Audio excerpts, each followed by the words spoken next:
चलिए भाई, आज आप लोगों के सामने जबरदस्त ट्रिक लेकर आया हूं उपसह संयोजक यौगिक की। आज के बाद आप लोग उपसह संयोजक यौगिकों के नामकरण नहीं भूलोगे। चलिए देखते हैं क्या है जबरदस्त ट्रिक। देखिए, सबसे पहले आपके सामने हमने दो एग्जांपल रखे हुए हैं, ठीक। जो आपको कोष्टक वाला भाग दिखाई दे रहा होगा उसको बोलते हैं उपसह संयोजक परसर, लेकिन कोष्टक के बाहर भाग जो दिखाई देगा उससे बोलते हैं आयनिक परसर। तो ये हमारा उपसह संयोजक परसर, कोष्टक के बाहर वाला भाग आयनिक परसर। ये हमारा देखो कोष्टक है, ये उपसह संयोजक परसर, लेकिन इसके बाहर वाला भाग ये हमारा कौन होता है? आयनिक परसर, ठीक। लेकिन जब हम आपसे पूछे भाई सोडियम क्लोराइड का फॉर्मूला बताओ, तो आप बोलोगे सर सोडियम क्लोराइड का फॉर्मूला होता है NaCl, तो Na पे धनायन और Cl पे ऋणायन, मतलब पहले धनायन आएगा बाद में ऋणायन। लेकिन इसमें देखा गया पहले आयनिक परसर है, पहले हमारा सॉरी उपसह संयोजक परसर है, तो उपसह संयोजक परसर मतलब धनायन होगा और आयनिक परसर हमारा कैसा होगा? ऋणायन, ठीक। अब इसके अंदर नाम कैसे करेंगे? तो इस बेटा कोष्टक के अंदर जो आपको धातु दिखाई दे रही है उसे बोलते हैं केंद्रीय धातु परमाणु, और इससे जुड़ने वाले समूह को हम क्या बोलते हैं? लिगेंड बोलते हैं, ठीक है। तो यहां पर सबसे पहले नाम किसका दोगे? पहले नाम दोगे लिगेंड का, संख्या सहित। उसके बाद फिर बेटा नाम दोगे केंद्रीय धातु परमाणु का, और बतानी होगी आपको ऑक्सीडेशन संख्या। उसके बाद फिर बेटा आप दोगे धातु ऋणायन का नाम, ठीक है।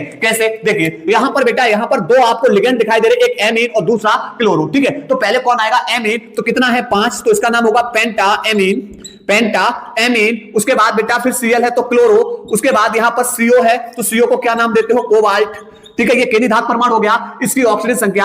अब धातु ऋणायन के रूप में कौन है? Cl, और Cl को बेटा हम क्या बोलते हैं? क्लोराइड, क्या बोलते हैं? क्लोराइड। अब बात आती है इसकी ऑक्सीडेशन संख्या की। देखो CO की निकालनी X प्लस NH3, जितने भी उदासीन लिगेंड है उसकी ऑक्सीजन संख्या बेटा कितनी होती है? 0, प्लस Cl पे कितना माइनस होता है? 1, पर यहां पर 1 Cl, ये 2 ये टोटल कितनी है? 3, बराबर। इस संकुल के ऊपर बेटा कोई भी चार्ज नहीं है, इक्वल टू 0, ठीक है। तो X और यहां पर प्लस माइनस माइनस हो जाएगा, 3 का 1 मल्टीप्लाई 3 बराबर 0, और यहां पर माइनस के 3 जो दूसरी ओर जाके किसके हो जाएंगे? प्लस के 3। तो जो भी बेटा ऑक्सीडेशन संख्या निकलेगी उसको किसमें लिखना है? रोमन अंक में। इसी प्रकार अब इसमें आ जाओ, इसमें देखेंगे पहले हमारा बेटा कौन पढ़ रहा है? पहले हमारा आयनिक परसर पढ़ रहा है, तो पहले धातु धनायन का नाम, जिसे बोलेंगे बेटा पोटेशियम, क्या बोलेंगे? पोटेशियम। उसके बाद बेटा आ जाओ कोष्टक के अंदर, कोष्टक के अंदर पहले नाम देना है लिगेंड का, संख्या सहित। लेकिन लिगेंड हमारा कौन है? Cn, Cn को बोलते हैं साइनो, पर है कितने? 6, तो इसको बोलते हैं हेक्सा, Cn को बोलेंगे साइनो, ठीक है। उसके बाद यहां पर केंद्रीय धातु परमाणु का नाम, लेकिन यदि हमारा संकुल ऋणात्मक है तो केंद्रीय धातु परमाणु का नाम बदलेगा, उसके अंत से E को हटाकर किसको जोड़ देते हैं? 8 को। तो यहां पर